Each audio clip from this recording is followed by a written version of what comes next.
What's going on, guys? So today we're finally going to be working on that Ginseng Ficus I repotted in the last video. If you didn't watch it, basically this tree I bought over the summer at Home Depot. I kept it in that nursery pot the entire summer, so I just really let it grow wild, and as you can see, it's kind of out of control. So quick update on the actual wooden style bonsai pot. New record. I have not seen the clear epoxy, at least the clear finish that I gave this pot, turn tacky or change color, turn white in any way. So I really think the epoxy is going to stay waterproof, which is really nice, unlike that polyurethane that I tried last summer. But yeah, so far I think it's really going to work. In this video I'm really going to try to fix up the top, so I can already tell it's going to be a beautiful bonsai. I also left my nice bonsai cutters in college, but I'm gonna be using scissors. I can tell this is gonna be a beautiful bonsai, but it's gonna take a lot of work. So I'm gonna try to start getting it off this path today. We're also gonna be working on some of the Ginseng Ficus cuttings that I actually got to root. So I took these cuttings from my original Ginseng Ficus plant about 2 years ago. We're gonna be working on those, seeing an update.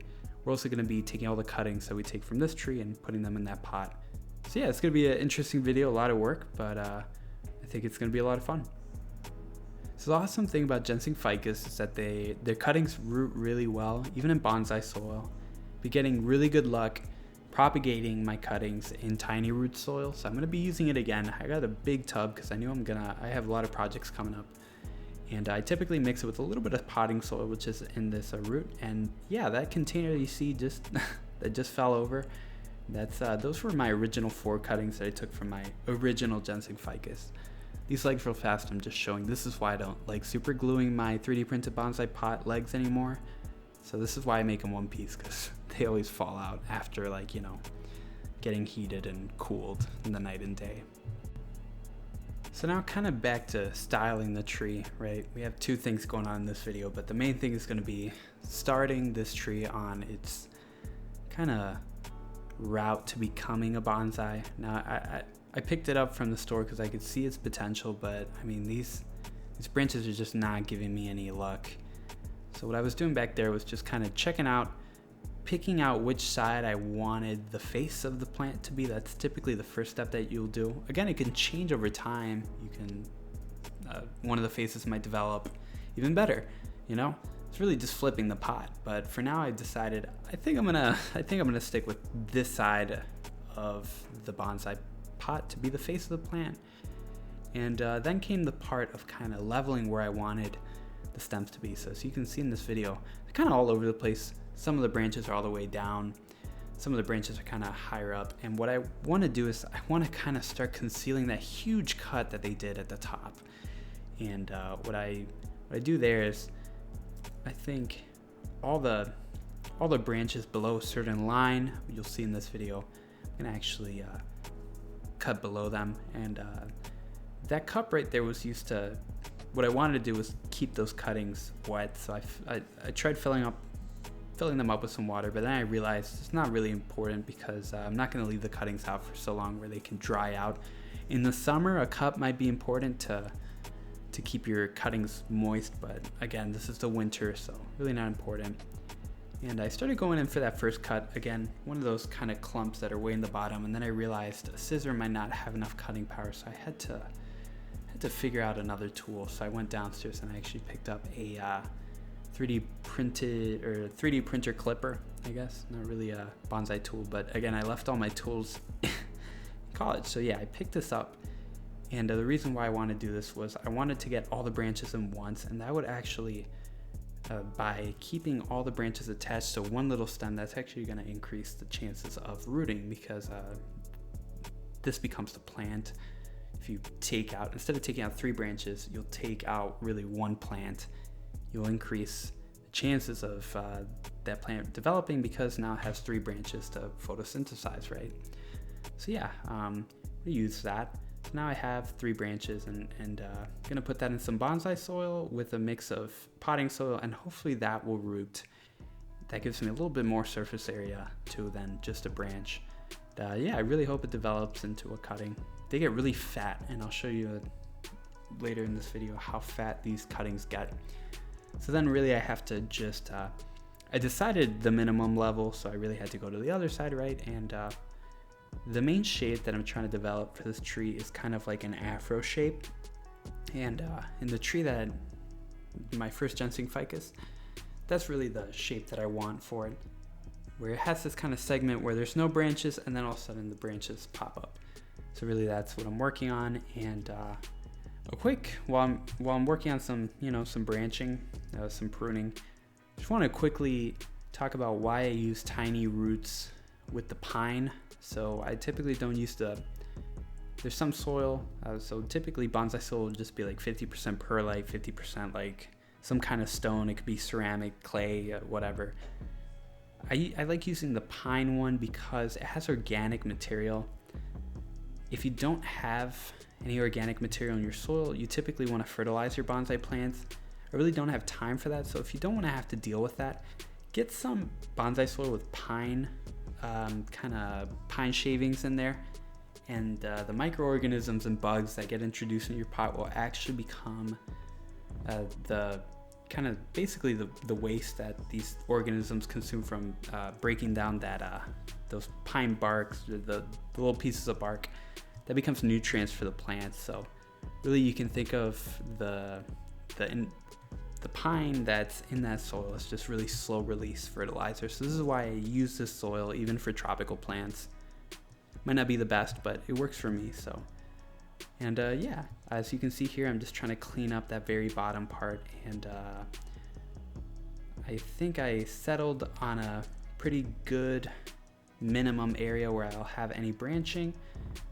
And what's next is really just seeing how I can, I'm not a big fan of wiring. I typically don't use wiring because I've had really bad instances. My first Ginseng Ficus, I wired all the branches, and the Ginseng Ficus started growing so fast that I didn't notice that the wire left some wire marks on my branches. So I'm still trying to fix that. So, I'm not a big fan of wiring, but in this case, I'm gonna have to use some wiring, and I'll use it in a very special way. It won't be the typical wiring that you'll see where you wrap it around the branches. And the reason why I'm gonna do that is just this tree has so much development to do that here's another big cut that I took, that I'm really gonna have to force some bending in some of these branches to kind of fill up some gaps that are left empty. So for that wiring footage, I'm going to speed it up, but I'll kind of explain what I'm doing. But really it's just to get these branches, and this is a perfect scene where you see them kind of reaching far out. I want them to go a little bit upward in shape. And yeah, I'm glad I chose this as the face of the plant because the backside is a little messy. I think I'm going to take that branch out. But now what I need to do is just make sure the branches kind of just get a shape that hoops up more, and hopefully from there that'll be the nice first steps into turning this into a bonsai. It'll probably take a couple years. It's gonna be a lot of work again, but I am totally in love with the trunk of the plant, so that's definitely what I love. So I really sped up this footage. The main thing that I just want to talk about is I'm not showing the traditional wiring that you'll see where you wrap the wire around the branches. It's really wrapping it against an anchor. In this case, the anchor is going to be kind of that like hot dog tube of the plant. They're really funny, but wrapping it on there, and then that's how I'm going to achieve the concave up shape that I want to get from these branches. So again, it takes a little bit of finagling. I don't want to talk through this entire thing. It's kind of trial and error, but eventually I get a shape that I'm pretty happy with. And at the end of the day, I'm using these wires to also push branches in other directions. I can fill up spots that are kind of empty. So here I'm just kind of taking one last look, cleaning up, the soil, taking out those leaves, and kind of figure out that, yeah, the leaves are still, at least the branches are still too high, and I'd also like them to start branching out. So what I'll do is I'll just cut right on top of the lowest leaf growing on some of these branches, and hopefully that will promote some growth that kind of branches out. And do it again for this other long branch. And yeah, a lot of work still to be done on this tree. It's going to take a couple years It's gonna be hard to clean up that really flat cut, but yeah, overall I'm pretty happy. I think the pot that I made really gives it justice, makes the tree look beautiful, especially when you wet the bark. The bark kind of changes into that brown color and kind of looks like it's made of the same material. So here's where I'm going to actually start working on the Ginseng Ficus cuttings that I took. This is probably the original cuttings that I took from my first Ginseng Ficus plant 2 or 3 years ago. And I'm going to try to mix some bonsai soil and incorporate that bonsai soil with some potting soil to help keep moisture, because cuttings die really easily if you let them dry out.